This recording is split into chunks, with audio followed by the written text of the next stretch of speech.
सध्या राज्यामध्ये सुरू असलेल्या वीज टंचाईच्या संदर्भामध्ये आज मुद्दामुद्दी प्रेस या ठिकाणी बोलवलेली आहे.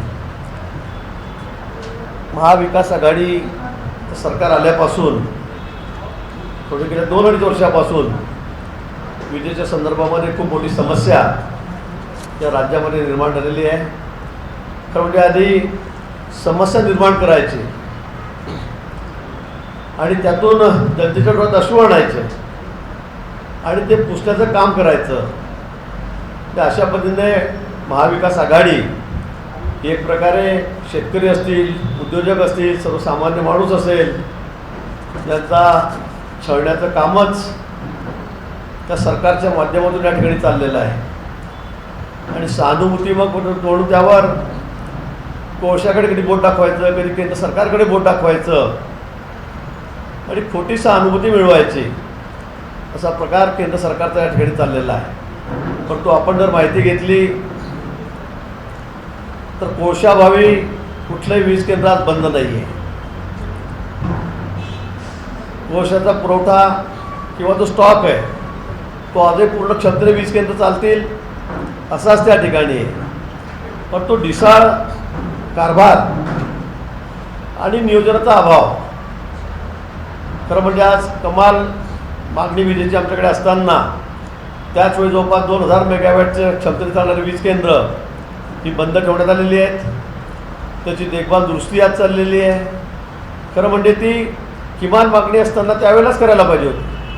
पण मला वाटतं जाणीवपूर्वक ही वीज केंद्र आता बंद ठेवण्यात आलेली आहे आणि त्यामागचं कारण हे दलालीचं आहे. चढ्या भावाने वीज खरेदी करायची, वीज टंचाईचं नाटक उभं करायचं, कृत्रिम नाटक उभं करायचं आणि चढ्या भावाने वीज खरेदी करून त्यातून दलाली मिळवायची. हा एकमेव एक कलमी टक्केवारीचा कार्यक्रम या महाविकास आघाडीच्या माध्यमातून या ठिकाणी चाललेला आहे. केंद्र सरकारने आता मर्यादा घातलेल्या आहेत की तुम्हाला यापेक्षा जास्त दराने वीज खरेदी करता येणार नाही आणि म्हणून जास्तीत जास्त वीज खरेदी करायची आणि दलाली मिळवायची, असाच प्रकार या ठिकाणी चाललेला आहे. कोळशाच्या संदर्भात तेच चाललेलं आहे. कोळशाचं शॉर्टेज सांगायचं, चढ्या भावाने पुन्हा खाजगी लोकांकडून त्या ठिकाणी कोळसा खरेदी करायचा आणि त्यातही दलाली कमवायची. परंतु या राज्यातला शेतकरी असेल, उद्योजक असेल, सर्वसामान्य माणूस असेल, याच्या डोळ्यामध्ये आज अश्रू आलेले आहेत. ग्रामीण भागातली परिस्थिती तर इतकी विदारक आहे, भयानक आहे की ती शब्दामध्ये सुद्धा सांगता येणार नाही. आज हातात आलेला सगळा माल रब्बीचा हंगाम होता, बागायती होती. मराठवाडा असेल, विदर्भ असेल, आपलं उत्तर महाराष्ट्र असेल, विशेष करून आपल्याही भागामध्ये ग्रामीण भागात विजेचे हाल चाललेले आहेत. विजेअभावी लोकांचे हाल होत आहेत. रात्री झोपत्यावेळी लोकांना रात्रभर वीज नाही आहे. शेतामध्ये 8 तास तुम्ही वीज देऊ सांगतात, 4 तास 2 ताससुद्धा वीज त्या ठिकाणी देत नाही आहेत. उद्योजकांना आता उद्योग चालवणे कठीण झालेले आहेत. त्याचे कारखाने बंद पडायला लागलेले आहेत. हातमाग उद्योग त्या ठिकाणी धोक्यात आलेला आहे. मला वाटतं या 2 वर्षामध्ये या सरकारच्या नाकर्तेपणामुळे आणि या सगळ्या टक्केवारीच्या व्यवहारामुळे सगळी जनता मिथाकुटी झालेली आहे. आज आपण शेतकऱ्यांचा जरी विचार केला तर इकडे तिकडे खरीपाचा हंगाम सगळ्या यावर्षी गेलेला होता. अतिवृष्टी झाली, सगळीच पिकं नष्ट झाली होती. पण पाऊस अधिक असल्यामुळे, पाणी असल्यामुळे शेतात होतं, विहिरीत होतं, नद्यांमध्ये पाणी होतं, ओढ्यांमध्ये पाणी होतं. परंतु आता वीज नसल्यामुळे त्या शेतकऱ्याला तिथे काही पिकवता येत नाही. हातातोंडाशी आलेला घास हा सगळा निघून चाललेला आहे आणि म्हणून या ठिकाणी राज्यामध्ये एक मोठं संकट विजेचं आपल्याला बघायला मिळतं आहे. 2 वर्षापूर्वी जेव्हा आमचं सरकार या ठिकाणी राज्यामध्ये होतं त्यावेळेला 5 वर्ष एक दिवससुद्धा लोडशेडिंग करावं लागलं नाही. एक दिवससुद्धा ट्रान्सफॉर्मरसाठी शेतकऱ्यांना असेल, जनतेला असेल, वाट बघावी लागली नाही. एक दिवससुद्धा वाट बघावी. आता 2-2 महिने तुम्हाला ट्रान्सफॉर्मर मिळत नाही. ट्रान्सफॉर्मर का नाही तर म्हणतात त्यात ऑइल टाकायला नाही आहे, ऑइल त्यांच्याकडे नाही आहे. लोडशेडिंग सतत चालू आहे, रात्र दिवस लोडशेडिंग चाललेली आहे, वीजच आमच्याकडे नाही आहे. मग असं अचानक सरकार गेल्यावर काय झालं की तुमची वीजच संपली. त्यापूर्वी आमचं सरकार येण्याच्या पूर्वीसुद्धा हीच परिस्थिती होती. परंतु 5 वर्ष सरकारला देवेंद्रजी मुख्यमंत्री झाले, बावनकुळेचे आमचे वीज मंत्री झालेत आणि 5 वर्ष मात्र विजेच्या संदर्भामध्ये एक साधं पत्रसुद्धा विरोधकांना कोणी द्यावं लागलं नाही विजेच्या टंचाईच्या संदर्भामध्ये का लोडशेडिंगच्या बाबतीत. आणि म्हणून मला असं वाटतं की ह्या कृत्रिम टंचाई निर्माण करण्याचं काम महाविकास आघाडीने या ठिकाणी सुरू केलेलं आहे. फक्त टक्केवारी मिळाली पाहिजे, दलाली मिळाली पाहिजे, त्यासाठी सगळी टंचाई निर्माण करण्याचं काम आणि खोटी सहानुभूती. विजेकडे बोट दाखवायचं, बोट दाखवत असताना कोळसा नाही सांगायचं, केंद्र सरकारकडे बोट दाखवायचं आणि आपल्या नाकर्तेपणावर पांघरून घालण्याचं काम या ठिकाणी मला वाटतं सरकारच्या माध्यमातून चाललेलं आहे. आणि म्हणून मला वाटतं अजूनही सरकारने ही परिस्थिती सुधारावी. तुम्ही वीज विकत घ्या, बाहेरून घ्या, नियोजन करा, पण तो शेतकऱ्यांना वीज द्या, सामान्य माणसांना वीज द्या, उद्योजकांना वीज द्या. अन्यथा या राज्यामध्ये आता याचा मोठा उद्रेक झाल्याशिवाय राहणार नाही. कारण अजून आपल्याला 2 महिने काढायचे उन्हाळ्याचे. अजून एप्रिल अर्धा झालेला आहे, अजून पूर्ण एप्रिल आहे, मे आहे, जूनचे अर्धे दिवस राहतील, तोपर्यंत पाऊस पडणार नाही. आणि म्हणून मला असं वाटतं की आता फार लोकांचा अंत तुम्ही बघू नका, जनतेचा अंत बघू नका. लवकरात लवकर या ठिकाणी काय तुम्हाला करायचं असेल ते लवकरात लवकर यावर कारवाई करा. लोकांना वीज द्या, पुरेशी वीज द्या, त्याचं नियोजन करा. अन्यथा मोठ्या उद्रेकाला आपल्याला त्या ठिकाणी सामोरं जावं लागेल.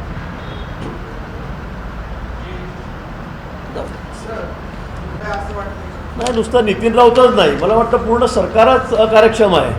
आपण बघितलं असेल मुख्यमंत्री राज्यात आहेत की नाही हाच प्रश्न सगळ्यांसमोर आता निर्माण झालेला आहे. 2 वर्षानंतर मुख्यमंत्री आता कुठे मंत्रालयामध्ये परवा गेलेत, मंत्रालयाची पायरी चढायला ते तयार नाहीत. इतके महत्त्वाचे प्रश्न आहेत, कुठल्याही प्रश्नावर बोलायला तयार नाहीत. विधानसभेमध्ये एवढे महत्त्वाचे प्रश्न निर्माण केले गेले म्हणजे आम्ही ते तिकडे मांडलेत, पण तो मुख्यमंत्री कुठेही आवाज काढायला तयार नाहीत, एक शब्द बोलायला तयार नाहीत. देवेंद्रजींनी इतके प्रभावीपणे त्या ठिकाणी सगळे महाराष्ट्राचे प्रश्न मांडलेत, पण मुख्यमंत्री सभागृहात आले तरी त्या ठिकाणी बोलायला तयार नाही. आणि म्हणून मला वाटतं नुसते वीज मंत्रीच नाही, खरं म्हणजे वीज मंत्र्यांना तुम्हाला समजत नाही त्यातलं काय कळतंय का नाही कळतंय म्हणून. फक्त केंद्राकडे बोट दाखवायचं, कोळसा नाही सांगायचं, या व्यतिरिक्त काही करत नाही आहे, काही करत नाही.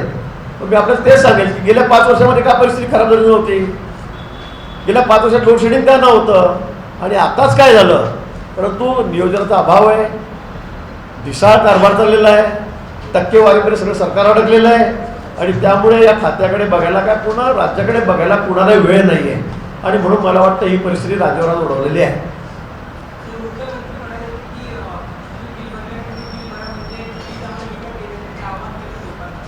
नाही, आता लोक वीज बिले भरतायत. तुम्ही सांगितल्याप्रमाणे, तुम्ही जसं नियोजन करून दिलं आहे त्याप्रमाणे सगळे शेतकरी आमच्याकडे सगळे बिलं भरतायत. तुम्ही सांगितलं की चला तुम्ही 3 महिन्याचं बिल भरा, शेतकरी बिल भरतायत, पण आज बिल भरून सुद्धा तुम्ही ट्रान्सफॉर्मरच देत नाही आहे, तुमच्याकडे वीज शिल्लक नाही आहे, काहीच नाही तुमच्याकडे.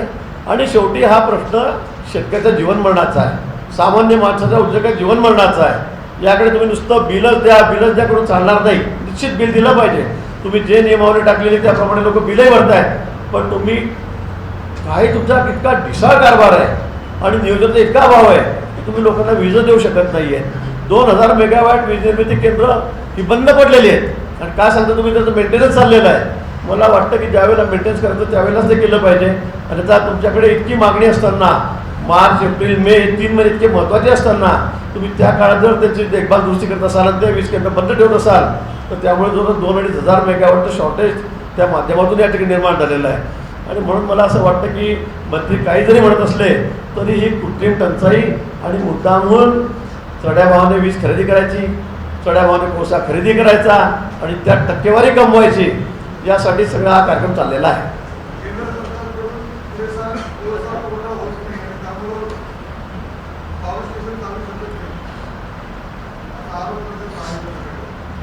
मला वाटतं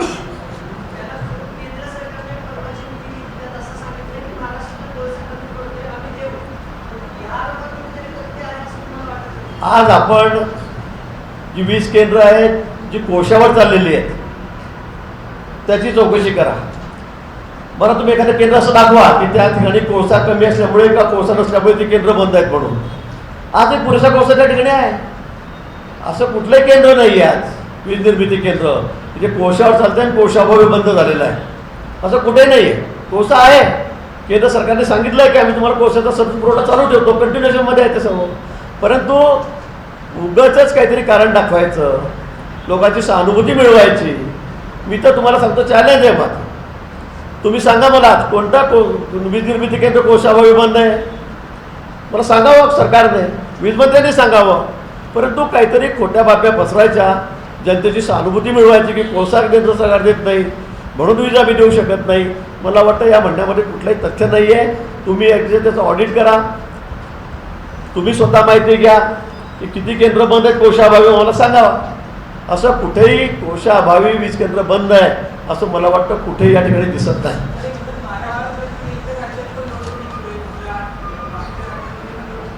मला वाटतं आपल्याकडे जी परिस्थिती आहे तेवढी परिस्थिती विदारक वाईट कुठे नाही, थोड्या अधिक प्रमाणामध्ये असेलही. परंतु मी परवा मध्य प्रदेशमध्ये गेलो, जो 2 दिवस त्या ठिकाणी कार्यक्रम, मला खाजगी कार्यक्रमाला गेलो होतो, तिथे मी माहिती घेतली. परंतु आपल्यासारखी परिस्थिती तिथे कुठे एवढी गंभीर नाही, थोड्या अधिक प्रमाणामध्ये. उन्हाळ्याचे दिवस आहे, सगळ्या ठिकाणी होतंच. परंतु आता तुम्ही वीजच गायब करून टाकली. ग्रामीण भागामध्ये रात्रंदिवस तुम्ही 3-3, 4 दिवस वीज देत नाही. पिण्याच्या पाण्याच्या योजना बंद झालेल्या आहेत. शेतकऱ्यांना तुम्ही वीज देत नाही. सगळीकडेच कुणालाही तुम्ही, उद्योजकांना तर वीज मिळत नाही. मला वाटतं महाराष्ट्रात इतकी गंभीर परिस्थिती झालेली आहे आणि ती आपण हातोपाय ओढून घेतलेली आहे, जाणीवपूर्वक ओढून घेतलेली आहे. कृत्रिम टंचाई निर्माण करण्याचं काम या ठिकाणी राज्यामध्ये झालेलं आहे.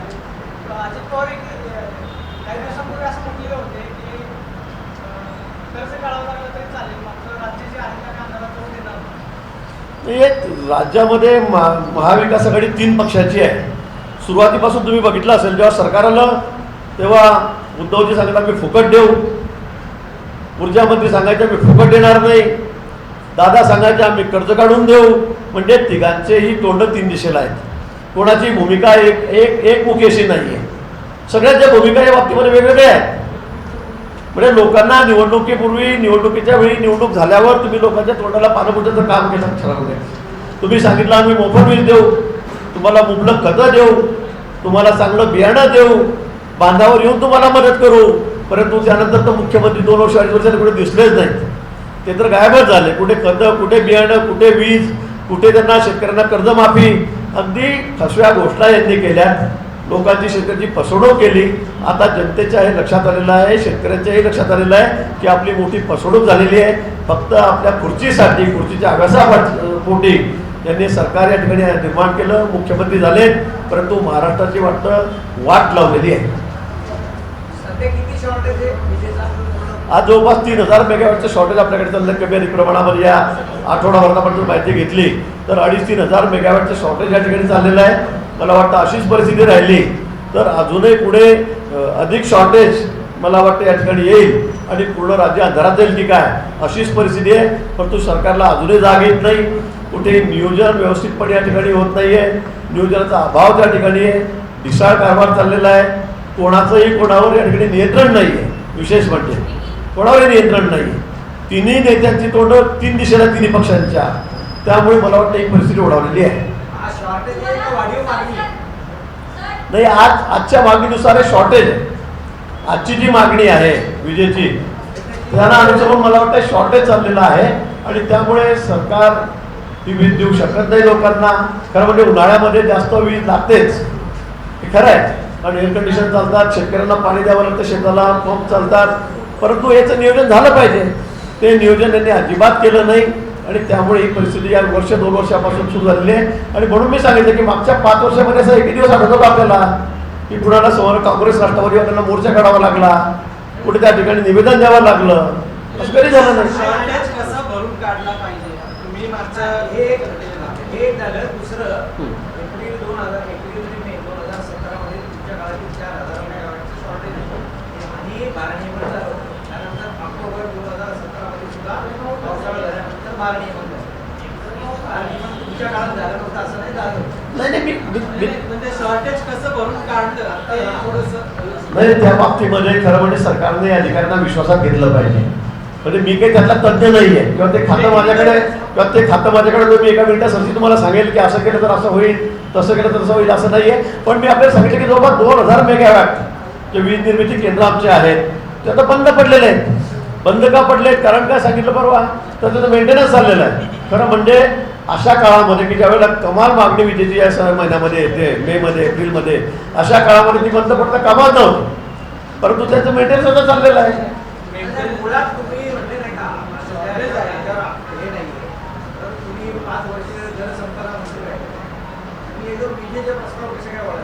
नाही, आता राज्यामध्ये कसं आहे, प्रत्येक आमचे जे सिनियर लीडर आहेत त्यांना प्रत्येकाला सांगितलं कोणी नाशिकला जा, कोणी पुण्याला जा. खरं म्हणजे आज मला नाशिक दिलेलं होतं, परंतु मी एका वैयक्तिक कामाने मला जे आमदार जगताबाई लक्ष्मणराव त्यांना मला भेटायचं होतं. थोडं मेडिसिनच्या बाबतीमध्ये कधी सगळ्या स्पष्टता करत नाही, परंतु मला त्या संदर्भामध्ये त्यांच्याशी भेटायचं होतं, डॉक्टरांशी बोलायचं होतं आणि म्हणून मी या ठिकाणी पुण्याला आलेलो होतो. मला नाशिकला जाता येणार नाही सांगितलं, म्हणून मग तेवढं तुम्ही पुण्याला प्रेस करा. नाशिकला त्यांनी दुसरी व्यवस्था केलेली आहे. आम्ही प्रत्येक आयुक्त कार्यालय ज्या ठिकाणी पुणे असेल, नाशिक असेल, नागपूर असेल, मुंबई असेल, या सगळ्या ठिकाणी प्रेस 7-8 जण आम्ही 6-7 जण त्या ठिकाणी घेत आहोत. आणि म्हणून पाण्यावर माहोल बोलतं की प्रत्येक एका दिवशी सगळ्या ठिकाणी प्रेस घेणार नाही. ते वारंवार बोलत आहेत कारण त्यांच्याकडे ते खातं होतं. मान्य देवेंद्रजी बोलत आहेत, परंतु सगळ्या विभागामध्ये प्रेस व्हावी या संदर्भामध्ये, आणि म्हणून माझ्याकडे आज इथली जबाबदारी दिलेली आहे. त्यावर तर जुना झाला पराभव, त्यावर दादा बोललेले आहेत, त्यावर देवेंद्रजी बोललेले आहेत. मला वाटतं अजून तुम्ही म्हणाल किंवा कोल्हापूरचा तुमचा संबंध काय, तुम्ही कशाला बोलतात म्हणून असं पण तुम्ही अपेक्षा घ्याल ना कोल्हापूरचा, कारण कोल्हापूरला मी कोल्हापूरला मी काही प्रचाराला गेलेलं नव्हतं यावेळेला. तर म्हणजे माझ्या काही ती ड्युटी नव्हती, त्यामुळे मला तिथले मला कारणनिवासा करता येणार नाही किंवा का हरलो का, पण निश्चित कोल्हापूरला चांगली मतं आम्ही त्या ठिकाणी घेतली. 100 मतं आम्हाला त्या ठिकाणी पडलेली आहेत.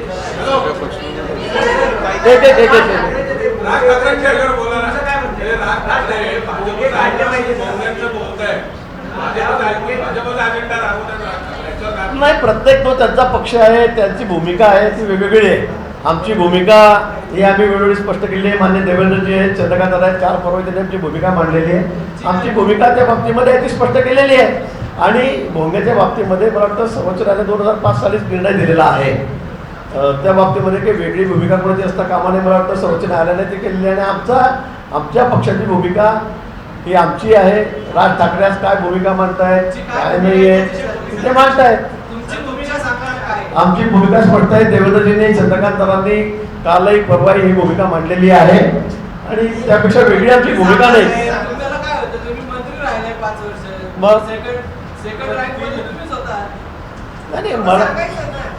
मला सांगायला काही हरकत नाही, पण नेत्यांनी आमची भूमिका मांडलेली आहे. भोंग्यांच्या बाबतीमध्ये भाजपची भूमिका या बाबतीमध्ये स्पष्ट आहे. इथे काही आमचा कोणाला काही धार्मिक भावना दुखवायच्या आहेत म्हणून भोंगे उतरवा अशातला कुठलाही भाग नाही.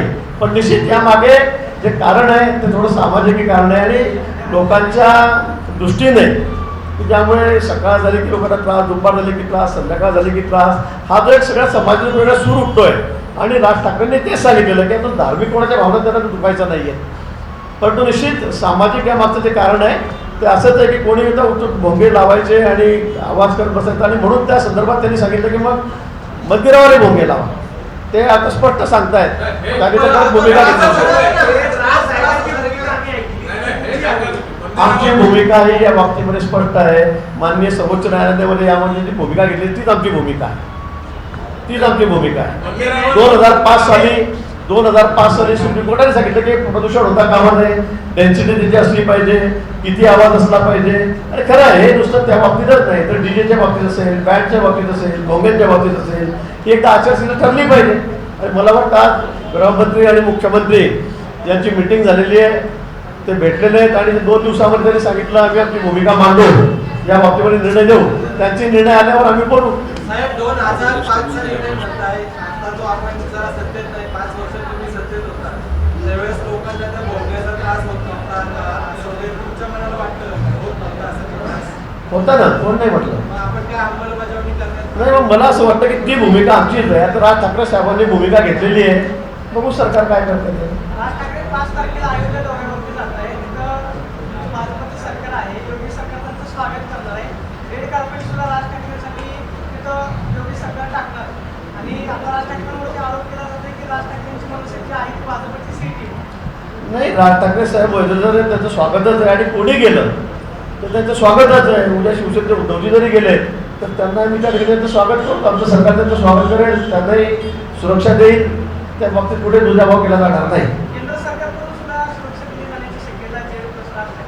आता नाही, मला त्या बाबतीमध्ये काही माहीत नाही. ठीक आहे, आता कुणी नेता गेला आणि त्याच्या जीवाला जर धोका असेल तर त्याला त्याची सुरक्षा करणं हे आमचं कामच आहे, केंद्र सरकारचं कामच आहे. त्यामुळे मला वाटतं त्यांना ती सुरक्षा दिली जाईल.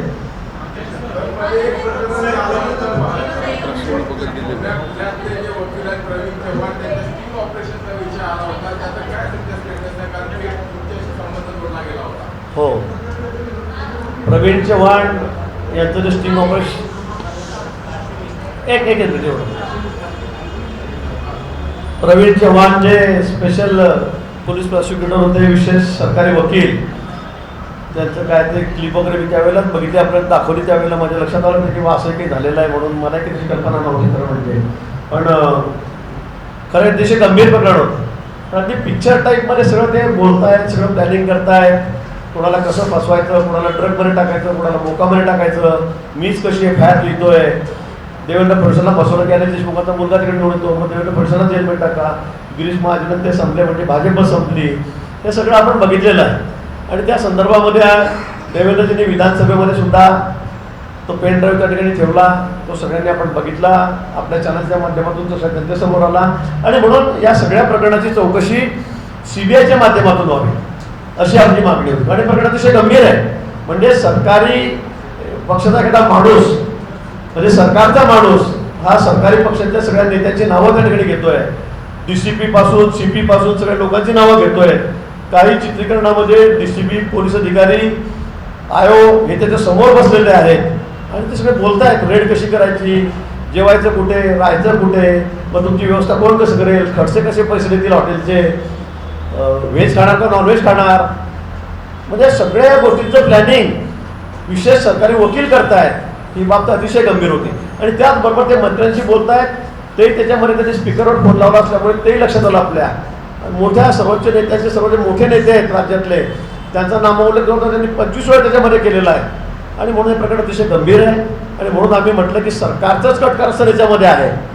सगळे अधिकारी आहेत, मंत्री आहेत, सरकारी वकील आहेत. आणि म्हणून CIDच्या ऐवजी या सगळ्या प्रकरणाची चौकशी CBIने करावी अशी आमच्या संदर्भामध्ये मागणी आहे. CIDकडे सरकारने त्या ठिकाणी चौकशी दिलेली आहे, परंतु CIDकडून आम्हाला कुठेही न्याय मिळणार नाही या संदर्भामध्ये. आणि म्हणून आता 25 तारखेला आम्ही उच्च न्यायालयामध्ये मुंबईला त्या ठिकाणी मागणी केलेली आहे की या प्रकरणाची चौकशी CID ऐवजी CBIकडे व्हावी. 25 तारीख येणारी आता 4-5 दिवसांनी या तारखेला मला वाटतं त्या संदर्भामध्ये निर्णय होईल, आमचा ऐकून घेतलं जाईल. आणि मला खात्री आहे हे सगळे एवढं कटकारचं असताना, समोर सगळे लोक दिसत असताना निश्चित CBIकडे ही चौकशी जाईल आणि नंतर दूधचं दूध पाणीचं पाणी यातून आपल्या समोर येईल. सरकार म्हटलेलं की त्यांना आम्ही सगळ्या केसेसमधून पण फक्त एका केसमध्ये त्यांना आठवले, बाकीचे केसेस नाही. खरं म्हणजे एवढं गंभीर प्रकरण असताना सरकारलाच काही वाटायला पाहिजे होतं. फक्त एका प्रकरणातून त्यांनी त्याला काढलं आणि बाकी सगळ्या प्रकरणाने 75% प्रकरणं या भागातले त्यांच्याकडे दिलेले आहेत. आणि कशा पद्धतीने प्रवीण चव्हाण त्यातून भ्रष्टाचार करतायत, पैसे कमवत आहेत, याचे मी तुमच्याकडे काही उदाहरण देईल आता परत पुढे. कोट्यवधी रुपयाची मागणी त्या लोकांकडे करतायत आणि त्यांनी घेतलेलेही आहेत. पण तो असं असताना सुद्धा सरकार म्हणतं फक्त एका केसमधून काढा आणि बाकी केसमध्ये त्याला तसं लावू द्या. मला वाटतं की सरकारबद्दल काय बोलावं मला कळतच नाही.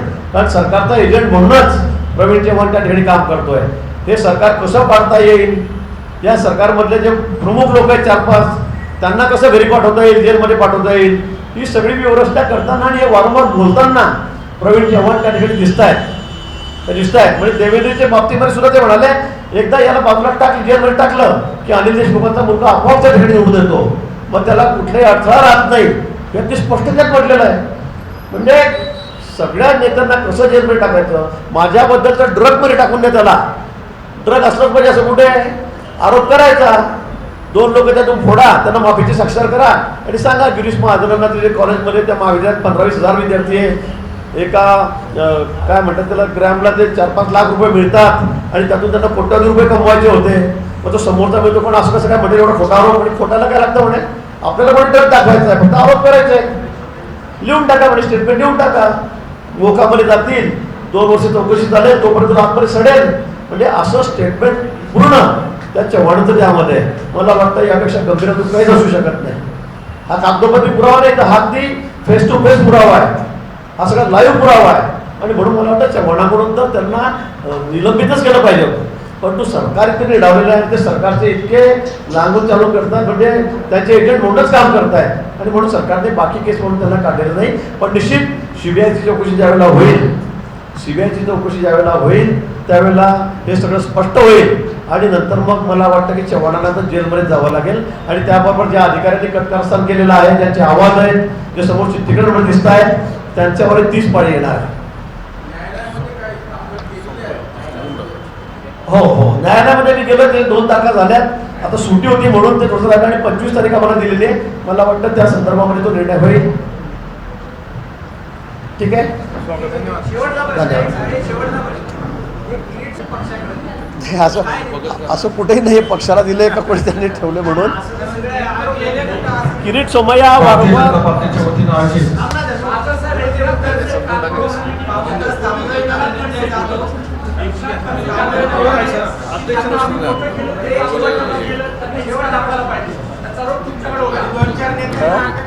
नाही असू द्या.